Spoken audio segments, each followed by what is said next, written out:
Here are the answers for the Chapter 10 review sheet. Number 1, what does the symbol I represent in algebra? It represents the square root of -1. Number 2, graph the complex number. When graphing a complex number, you graph on the complex plane. The horizontal axis is no longer called the x-axis, it's called the real axis, and the vertical axis is not called the y-axis, it's called the imaginary axis.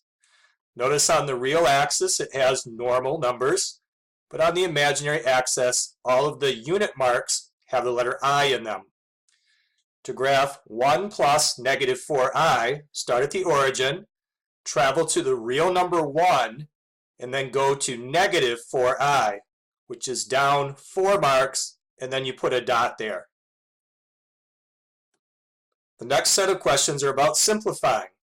3 times I squared makes 3i squared, but whenever you have I squared, you need to remember to replace that with -1. So 3 times -1 is -3. This next one is adding complex numbers together. Add the real number parts, 13 plus 2, that makes 15. And then add the imaginary parts, 2i plus 1i makes 3i. Number 5, we have a subtraction of complex numbers. -4 subtract 1 makes -5. And now the terms that have the I in them. 6i subtract 3i makes 3i. Number 6, distributive property. 15 times 2 makes 30, and then 15 times the -3i makes -45i. Number 7, same idea, distributive property again. 3i times 12 makes 36i, and then 3i times I makes 3i squared. But you have to remember, whenever you get I squared, to replace that with -1. So this is 36i plus 3 times -1. Final answer is -3 plus 36i. Number 8, this has the setup of FOIL. So 3 times 3 makes 9. And now the outer product, 3 times 7i, that makes 21i. Then the inner product, -5i times 3, that's -15i. And now last, -5i times 7i, that's -35i squared. Then let's do some combining. Those two middle terms both have the letter I in them, they can be combined. So 9 plus 6i, and then the -35i squared can also be simplified, because remember, whenever you have I squared, you can replace with -1. So this is -35 times -1, which makes +35. And that 35 can be combined with the 9. So the answer is 44 plus 6i. Number 9, we're still in the section of problems about simplifying. The reason this one is not simplified is it has the symbol I in the denominator of a fraction. So we need to remove that by multiplying top and bottom by the conjugate of the denominator. The conjugate of 5 minus I is 5 plus I.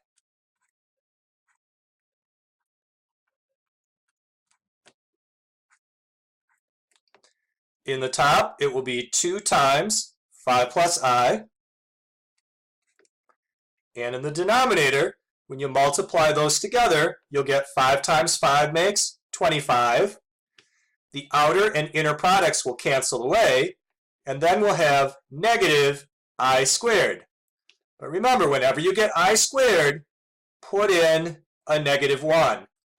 So this makes 2 times 5 plus I, all divided by 26, because 25 minus -1 is really 26.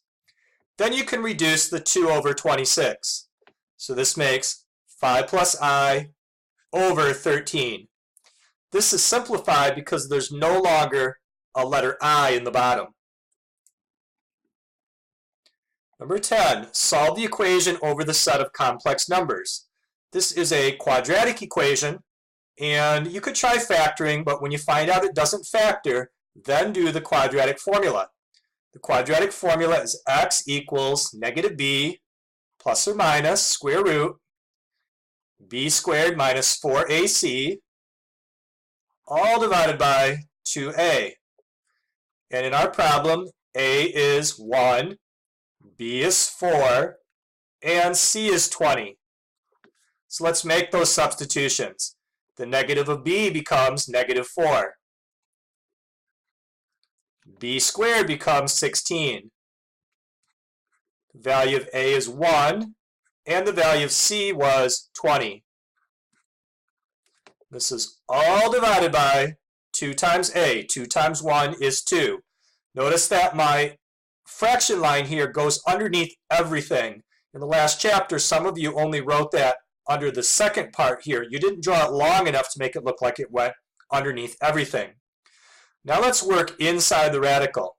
So we have negative 4 plus or minus the square root, and then take a calculator and type in the stuff that's under that radical. It turns out to be negative 64. And that's still all divided by 2. We have a negative number under the square root symbol. This is where you use the symbol I. So this is negative 4 plus or minus. The square root of a regular 64 makes 8. So the square root of negative 64 is 8i. And again, this is all divided by 2 still. Now we can divide both terms in the top by 2. So negative 2 plus or minus 4i is the final answer. Next, number 11, we're asked to simplify the letter I raised to the 27th power. To do this, remember that there's a pattern, and if you remember like the first 4 of them in the pattern, that will help you to do the 27th power. So here's the pattern. I to the 0 is equal to 1. I to the 1 is just a single I. I to the 2 is the one we use most often. It's negative 1. I to the 3 is negative I. Now they start to repeat. I to the 4th power is 1. I to the 5th power is I, and so on. Now the key to simplifying a power of I that has such a large exponent is to rewrite it as a product using powers of I with smaller exponents. For instance, I to the 27 we could think of as I squared raised to the 13th power times 1 more I. Because 2 times 13 is 26 i's, and then 1 more I is the 27 i's. Well, what is I squared? It's negative 1. So this is negative 1 to the 13th power times that additional I. Negative 1 raised to the 13th power is negative and then I.